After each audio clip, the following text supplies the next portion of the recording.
Umat kekasih Kristus, marilah kita mohon pimpinan Roh Kudus. Kita berdoa. Ya Allah Bapa, di dalam nama Tuhan Yesus, Firman yang telah menjadi manusia, kami bersyukur dan berterima kasih karena pada hari ini kami boleh dapat beribadah lagi. Kami berdoa ya Tuhan, tenangkanlah jiwa kami, pikiran kami, biarlah kami boleh terfokus untuk mendengarkan sapaan Tuhan. Kiranya firman Tuhan dapat disampaikan dengan hikmat surgawi, bukan untuk menyenangkan telinga kami, tapi untuk mengubah kami menjadi murid-murid yang taat dan setia kepadamu, sampai Engkau memanggil kami. Karena itu berbicaralah kepada kami ya Tuhan, karena kami anak-anak-Mu siap untuk mendengarkan firman Tuhan. Ya Roh Kudus, tolong pimpinlah kami, sehingga kami tidak hanya menjadi pendengar yang baik, tapi kami juga menjadi pelaku yang baik atas kebenaran firman Tuhan yang kami terima pada saat ini. Di dalam nama Tuhan Yesus, firman yang hidup, kami berdoa. Amin. Jemaat yang dikasihi oleh Tuhan Yesus, pembacaan Alkitab pada hari ini dengan tema Yesus makin besar, aku makin kecil. Terambil dari Injil Yohanes pasal 3 ayat 30. Mari kita baca bersama-sama. Ia harus makin besar, tetapi aku harus makin kecil. Berbahagialah setiap orang yang mendengarkan firman Allah dan yang memeliharanya. Firman-Mu Tuhan, pelita bagi kakiku dan terang bagi jalanku. Haleluya. Haleluya. Haleluya. Haleluya.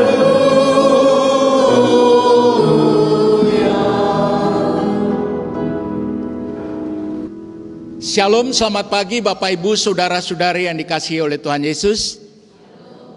Selamat pagi juga bagi Bapak Ibu yang beribadah lewat YouTube. Kiranya Tuhan memberkati kita semua yang datang di dalam nama Tuhan. Bapak Ibu Saudara yang kasih dalam Tuhan Yesus Kristus, tema kita Yesus makin besar, aku makin kecil. Bagaimana perasaan atau pikiran Bapak Ibu Saudara-saudari ketika kita telah bekerja dengan sangat-sangat keras, berjuang sekuat tenaga, atau bersusah payah dalam suatu pekerjaan atau suatu pelayanan, tapi ternyata bukan kita yang dihargai, bukan kita yang menerima penghargaan. Kira-kira bagaimana perasaan atau pikiran Bapak Ibu? Gimana Bapak Ibu? Karena ternyata itu diberikan kepada orang yang tidak terlibat langsung dalam pelayanan. Ayo, pernah mengalaminya Bapak Ibu?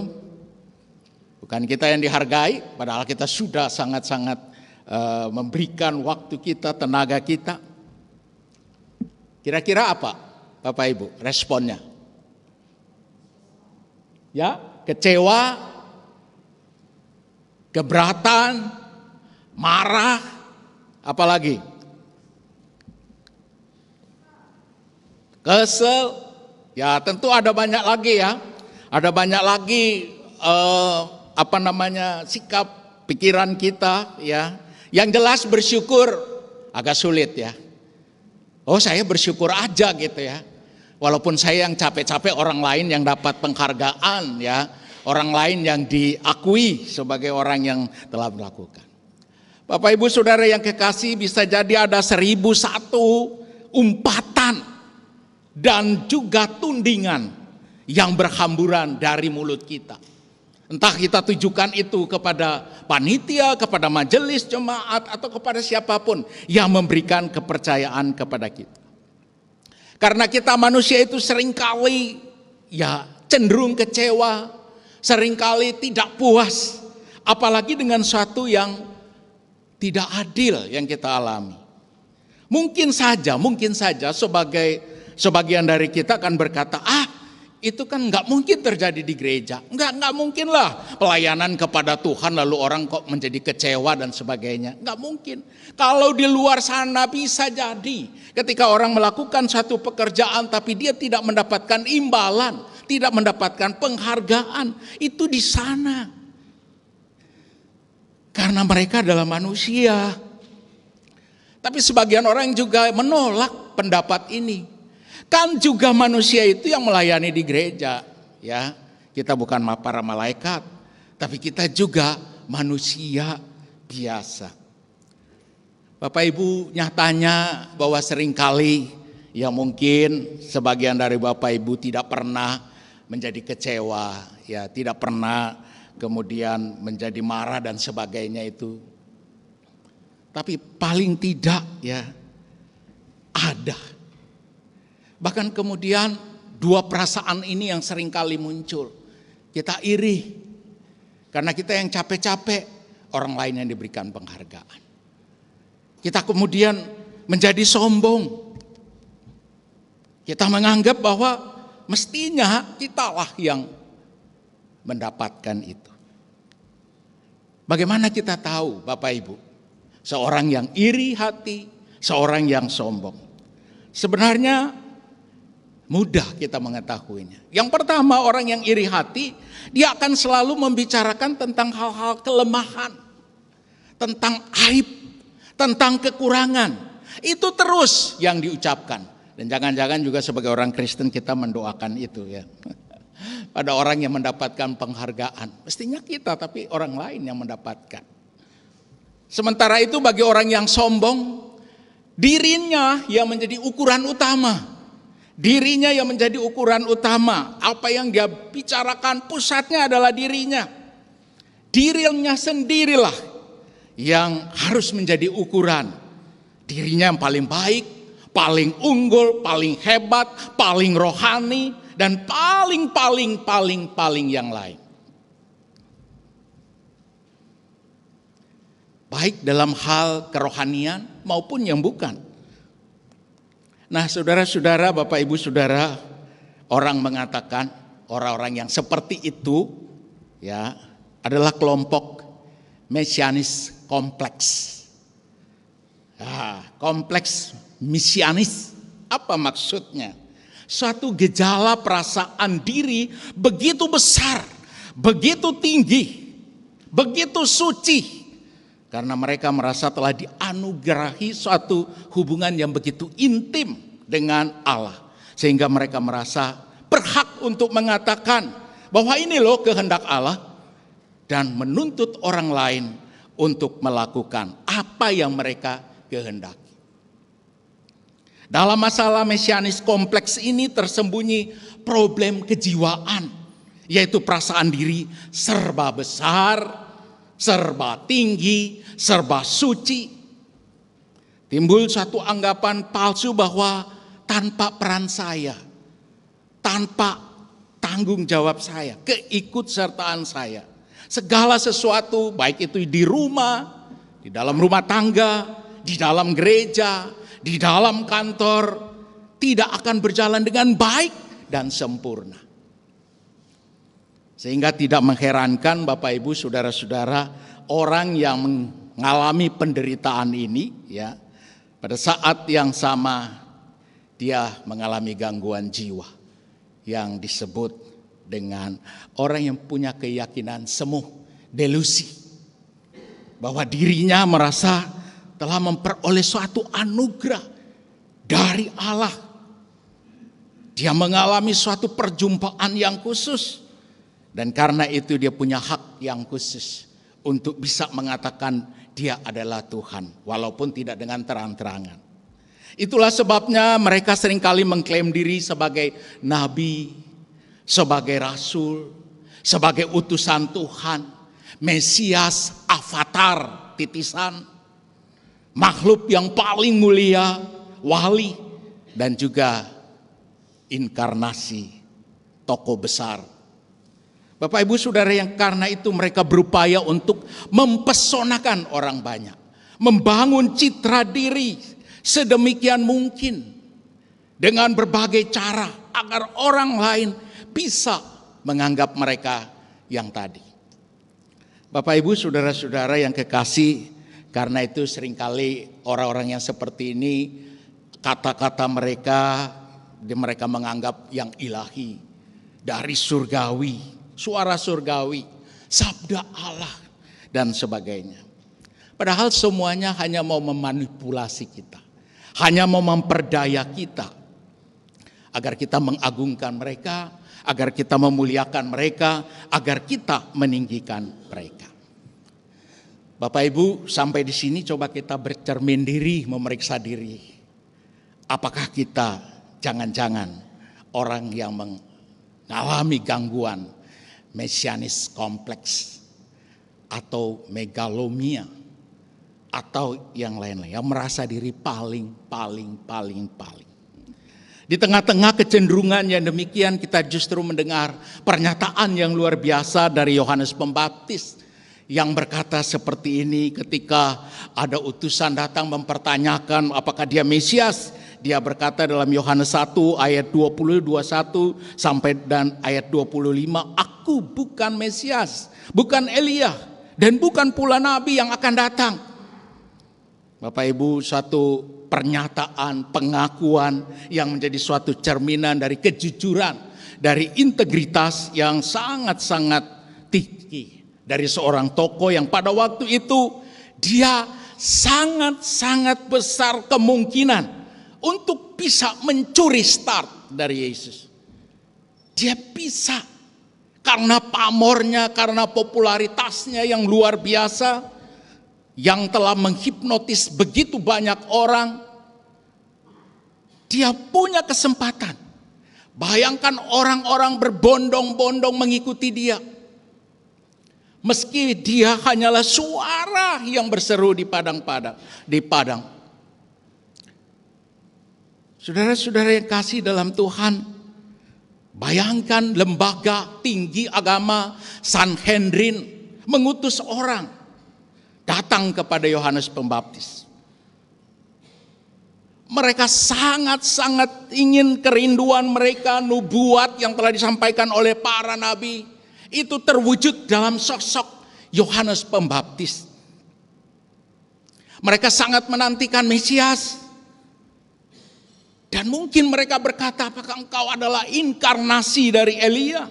Dan juga apakah dia adalah nabi yang dinubuatkan oleh Musa di dalam Ulangan pasal 18 ayat 15 dan 18. Jadi pada zaman itu, pada waktu itu kita melihat sangat-sangat mungkin umat Israel, umat Tuhan melihat bahwa Yohanes Pembaptis memiliki karunia, karisma rohani, karunia rohani yang luar biasa. Bayangkan mereka mau berbondong-bondong dibaptis, dicelupkan di Sungai Yordan. Bapak Ibu saudara-saudara, tapi semua penilaian yang mereka berikan, Yohanes Pembaptis tidak bergeming. Dia tidak berdusta. Dia bukanlah seorang Mesias.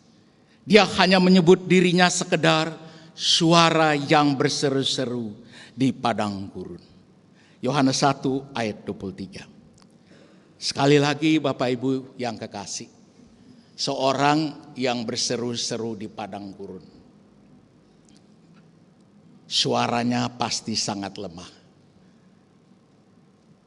sulit untuk bisa didengar, sayup-sayup terdengar,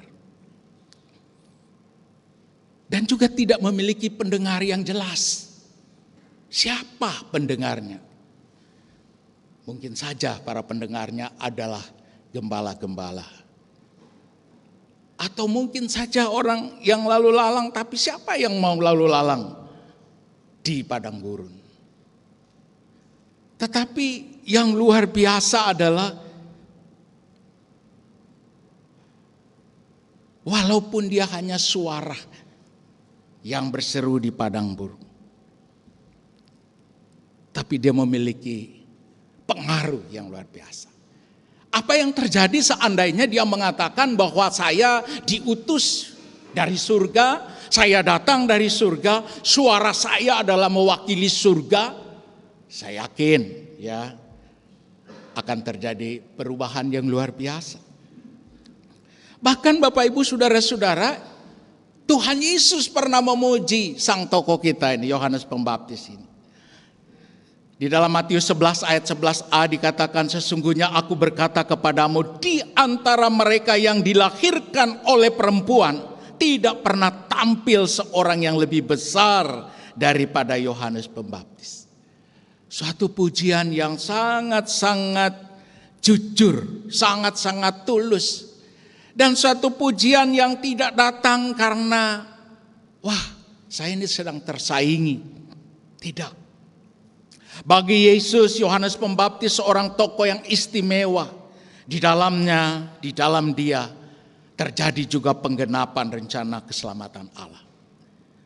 Yohanes Pembaptis bertugas menyiapkan jalan bagi Tuhan Yesus yang hendak menyelamatkan seluruh umat manusia yang berdosa. Yohanes Pembaptis sendiri paham betul kapasitasnya. Ia tahu diri. Ia sadar diri bahwa apapun yang telah dilakukannya, dia hanyalah alat. Hanyalah alat. Ia hanya pemberita dari Allah yang telah memilihnya. Setelah dia, ada seorang tokoh yang jauh lebih besar daripadanya, yaitu dia yang membuka tali kasutnya pun Yohanes Pembaptis merasa tidak layak. Seorang yang begitu dikagumi, diikuti, tiba-tiba dia mengatakan seperti itu. Setelah dia, ada sosok di mana untuk membuka tali kasutnya dia tidak layak. Bapak Ibu yang kekasihi dalam Tuhan Yesus Kristus, itulah tokoh kita. Yohanes Pembaptis, dia menunjukkan kerendahan hatinya yang luar biasa. Dia tahu diri, dia sadar diri. Siapa dia di dalam pelayanan? Siapa dia di dalam kerajaan Allah? Dalam salah satu tulisan Anthony de Mello, ada sebuah cerita yang menceritakan seorang rabi tua yang sedang sakit-sakit. Dia sudah terbaring di ranjang, tapi dia masih ada kesadaran sedikit. Sekalipun kondisi kesehatannya makin menurun, dan ternyata sebagai seorang rabi yang cukup berpengaruh, murid-muridnya datang berkunjung, membesuk.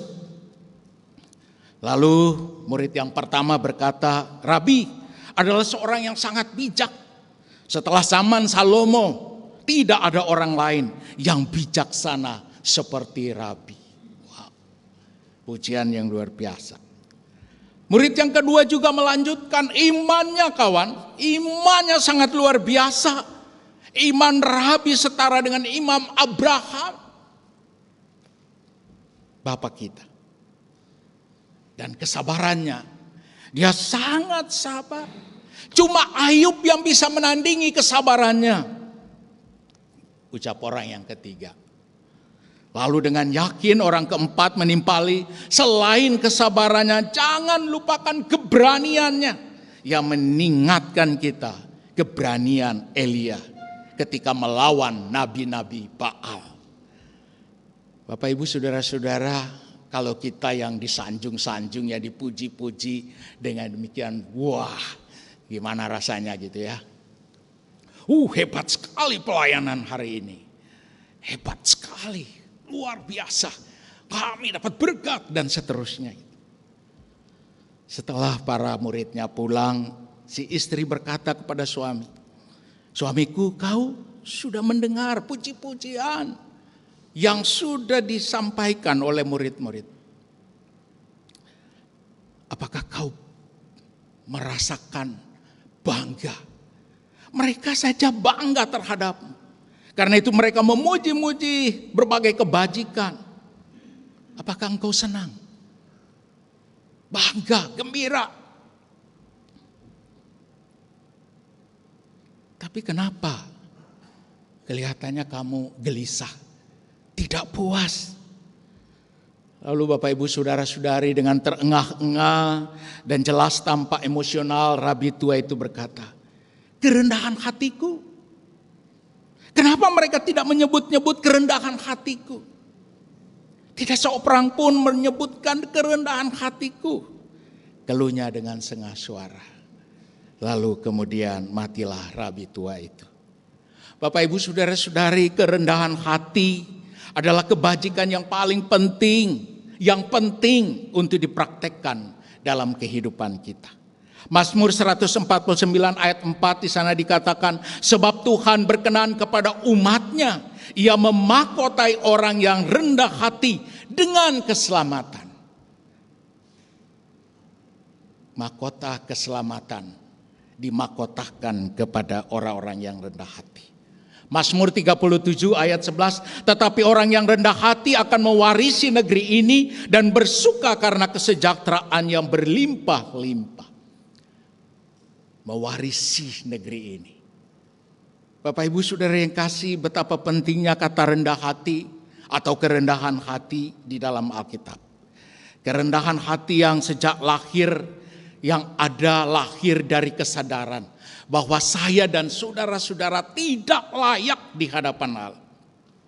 Tidak ada satupun yang dapat kita banggakan. Prestasi pelayanan kita, perbuatan baik kita tidak dapat kita banggakan. Orang yang rendah hati selalu berpikir saya tidak layak. Beberapa anggota jemaat yang suka membagikan sesuatu kepada orang yang membutuhkan selalu berkata begini, kami hanyalah menerima titipan dari Tuhan. Kami melakukan itu bukan karena kami, tapi karena Tuhan memakai kami menjadi saluran berkat bagi orang lain.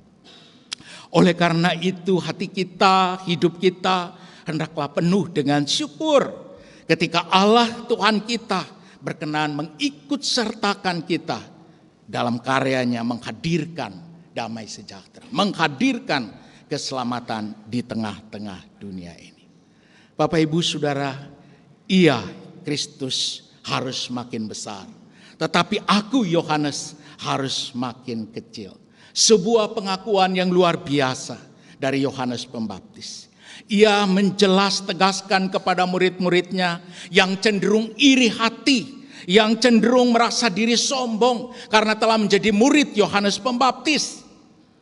Lihat, meski Yohanes Pembaptis lebih dulu punya nama, punya banyak pengikut, punya karya, hasilnya nyata dibandingkan dengan Yesus yang baru mulai pelayanan. Tapi dia tidak menggunakan semuanya untuk mengeruk kepentingan untuk diri sendiri. Sebaliknya, dia mulai membatasi diri. Dia mulai undur diri dan memberikan seluas-luasnya kepada Yesus dan murid-muridnya untuk melayani kerajaan Allah. Kalau orang bilang, ya zaman sekarang orang tahu kapan dia harus duduk, kapan harus berdiri. Kapan dia harus tinggal, tetap kapan dia harus pergi. Suatu kali di sebuah hutan hiduplah sepasang kutu yang tinggal di atas punggung seekor gajah yang badannya besar sekali. Kutu-kutu itu tidak izin, tidak bayar uang kos. Entah sudah berapa lama mereka di situ. Tahu-tahu sudah tinggal di atas punggung gajah. Suatu saat gajah yang besar ini ingin mencari makan di tempat yang baru. Ia berjalan dan rupanya harus melewati sebuah jembatan. Kutu-kutu itu melihat pemandangan yang indah itu. Lalu dalam hati mereka berdecak kagum, wow, kita akan melewati jembatan, kita akan menyeberangi jembatan. Mereka tidak sabar untuk menantikan apa yang terjadi. Pelan-pelan dengan gajah besar itu melangkah. Langkahnya menimbulkan goncangan demi goncangan. Yang kemudian ada suara derak yang sangat nyaring. Krek, krek, krek, krek.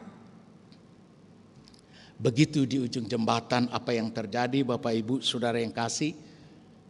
Apa yang terjadi Bapak Ibu? Ada yang tahu? Jembatan itu roboh? Atau apa? Kutu yang pertama berkata begini, babe, kita luar biasa. Kita berhasil menggoncang jembatan itu. Anda dan saya seumpama kutu-kutu kecil yang menclok di punggung Tuhan. Kita berharap sampai kapanpun tidak terjatuh kepada kecenderungan untuk mengingat kitalah bahwa bukan kitalah yang membuat goncangan itu, tetapi Tuhan melalui Roh Kudus-Nya.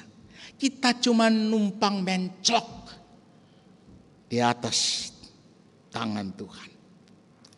Saya mengajak kita untuk kiranya kita mau menghayati diri sebagai kutu-kutu kecil, sehingga kita terhindar dari ketinggian hati, kesombongan, kecongkakan yang tidak perlu di dalam menyebarluaskan kerajaan Allah.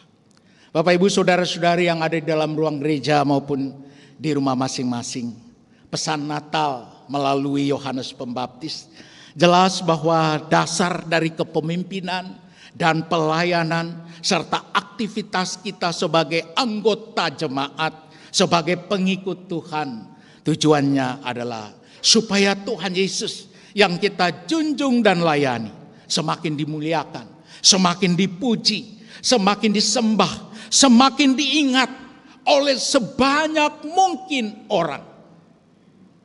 Bukan yang mereka ingat kita, yang hanya alat. Dengan kata lain, Yesus harus menjadi segala-galanya dalam hidup kita. Ia ada di dalam setiap prioritas hidup kita.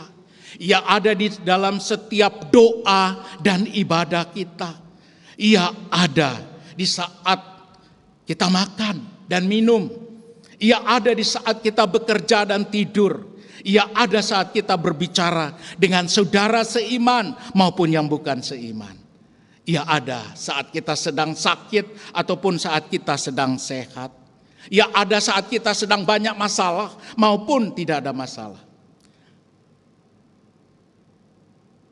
Sebab Tuhan Yesus telah berjanji bahwa Ia menyertai kita senantiasa sampai akhir zaman.